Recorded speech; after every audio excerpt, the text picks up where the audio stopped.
अस्सलामुअलैकुम, नमस्कार। मैं इरफान मोहसिन आपके सामने अपने YouTube चैनल IM एक्सप्रेस का एक और नया वीडियो लेकर हाजिर हूँ। उम्मीद है आपको मेरे पिछले वीडियो पसंद आए होंगे। अगर पसंद आए हैं तो आप उसको लाइक करें और कमेंट्स करके मुझे भी बताएं, ताकि मुझको भी पता चले मैं क्या कर रहा हूँ। कोई सुझाव हो तो वो भी बताएं। आज मैं बात करना चाहता हूँ अपने मिलाड CJI साहब ने एक और धमाका। सुरकान जी ने पर्यावरण कार्यकर्ताओं और पर्यावरणविदों की खिंचाई शुरू कर दी और कहा कि ये लोग हर प्रोजेक्ट पर आपत्ति उठाते हैं। सामाजिक कार्यकर्ता और पर्यावरणविद हर जगह अपना झंडा और डंडा लेकर खड़े हो जाते हैं। ये लोग विकास विरोधी हैं। CJI साहब ये बात जो कर रहे थे, वो एक उनके पास रिट आई थी जो गुजरात की थी। उसके रिट के संबंध में वो जो उनके पास आई थी, उसके ऊपर उनका ये रिएक्शन आया। CJI साहब ने ये बात तो कह दी। उधर अमन कुमार मिश्रा जी हैं, एक जो बार काउंसिल ऑफ इंडिया के अध्यक्ष हैं। उन्होंने एक अजीब बात कह दी। उन्होंने कहा कि 35 से 40% वकील जो है वो फर्जी हैं। अरे अमन साहब, खाली वकील ही फर्जी है या जज भी फर्जी है? इसको तो भी आपने बताया होता। बहुत से पर्यावरण लोगों ने कभी जल, कभी वन, कभी धरती, कभी आकाश, कभी नदी बचाने के लिए लंबी लंबी लड़ाइयाँ लड़ी और जेलों में रहे। कुछ ने अपनी जिंदगियां भी इसकी भेंट चढ़ा दी। किस लिए? और जेलों में रहे। कुछ ने अपनी जिंदगियां भी इसकी भेंट चढ़ा दी। किस लिए? ये पर्यावरणविद जो थे,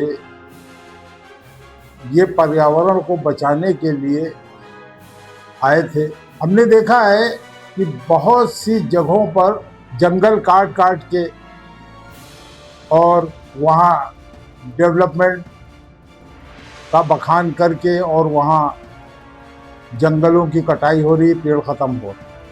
अब पेड़ अगर खत्म होंगे तो पर्यावरण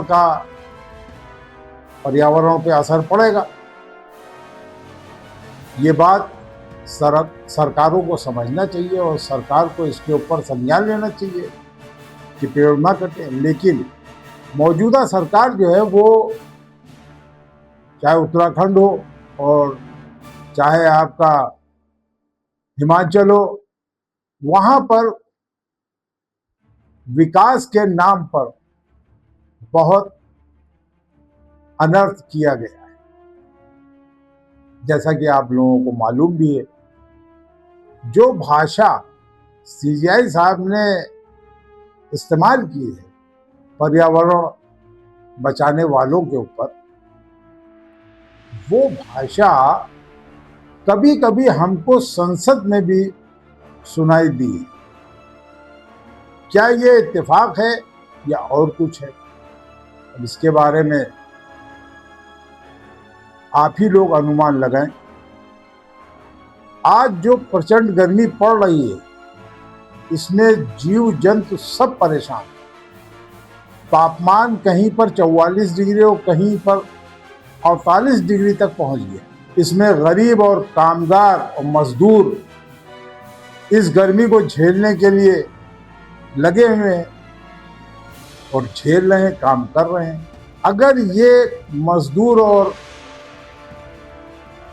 कामगार, लेबर तबका अगर काम नहीं करेगा तो भूखा मर जाएगा। उनके लिए गर्मी बर्दाश्त करना आसान है, क्योंकि पेट सब कुछ करवा देता है।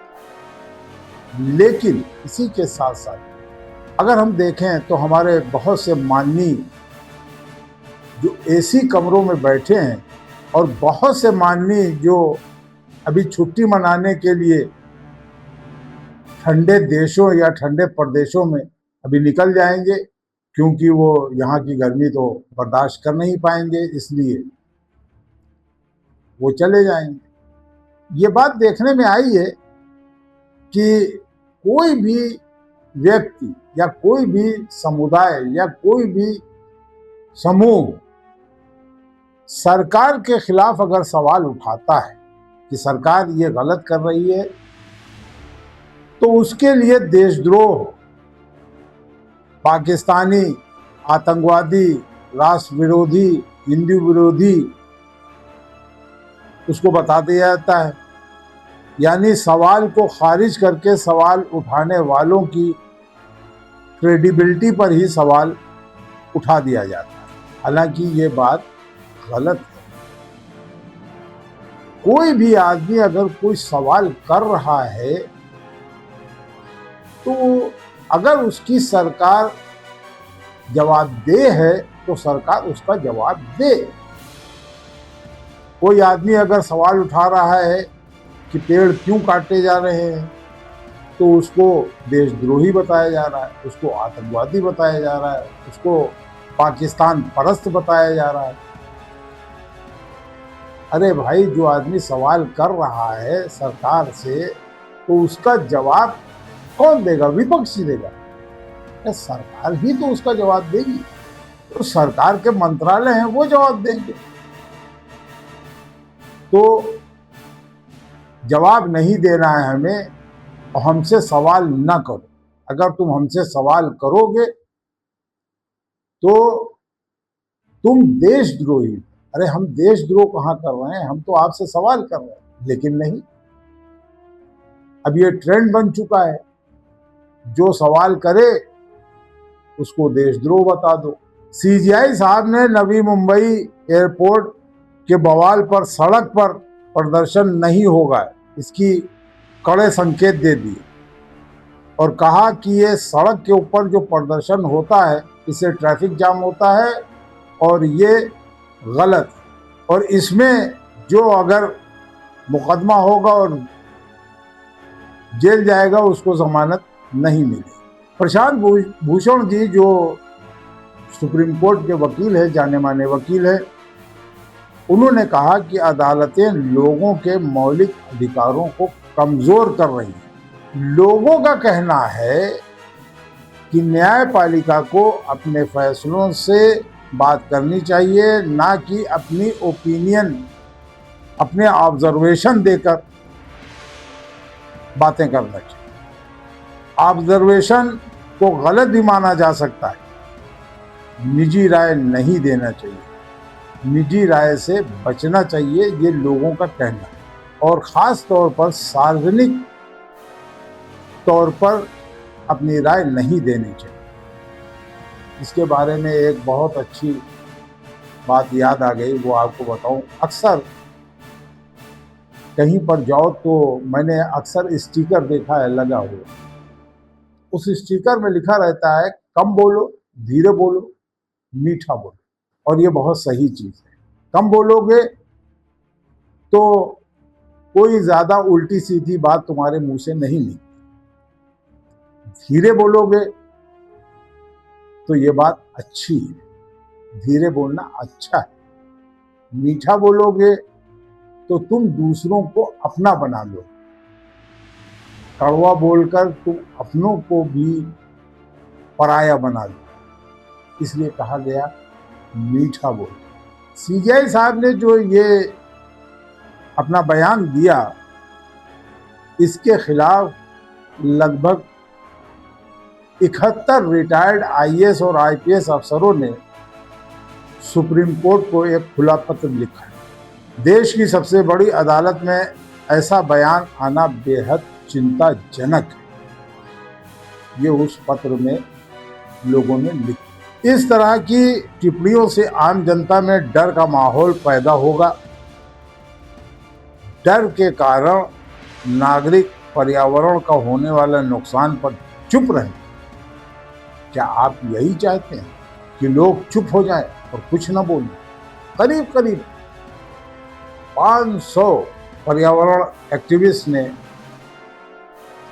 और समाज के एक बहुत बड़े वर्ग के लोगों, जिसमें डॉक्टर, इंजीनियर, आर्किटेक्ट, किसान, विद्यार्थी आदि हैं, उनमें बहुत से भूतपूर्व अधिकारी भी शामिल हैं, मिलाड के खिलाफ आवाज उठानी शुरू कर दी। हालांकि ऐसा होना नहीं चाहिए। सीजेआई साहब ने एक और बात कही कि ये पर्यावरण कार्यकर्ता देश के हर विकास के प्रोजेक्ट को सिर्फ रोकना चाहते हैं। मिलाड, ऐसी बात नहीं है। सीजेआई साहब जो ये बात कह रहे हैं वो बात गलत है। पर्यावरण कार्यकर्ता जो है वो मजबूरी में सामने आते हैं और अपोज करते हैं,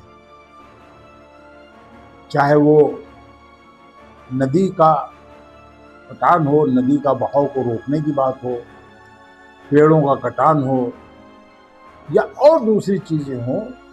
उसके लिए ये लोग सावधान कर बताते हैं कि देखो ऐसा आप न करें, ऐसा आप करेंगे तो आगे ये प्रॉब्लम्स आएंगी जो आती हैं, देखा गया। सीजेआई साहब अपने पुराने बयानों से देश में हंगामा पहले ही मचा चुके हैं। सोशल मीडिया ने सिस्टम पर सवाल उठाने वाले युवकों को कहा कि परजीवी हैं, युवाओं को कॉकरोच और परजीवी बताने पर उन्होंने बाद में सफाई भी दी। ये सफाई देना बेकार। लोग आपकी बातों को जो आपने कही है उनको सही पकड़ाए और सही कहा। आप से मेरा अनुरोध है सीजेआई साहब कि आप इस तरह के बयानात न दें। धन्यवाद। इस वीडियो में इतना ही। आगे फिर मैं अपना नया वीडियो लेकर हाजिर हूँगा। तब तक के लिए इजाज़त चाहता हूँ। अल्लाह हाफिज़। नमस्कार।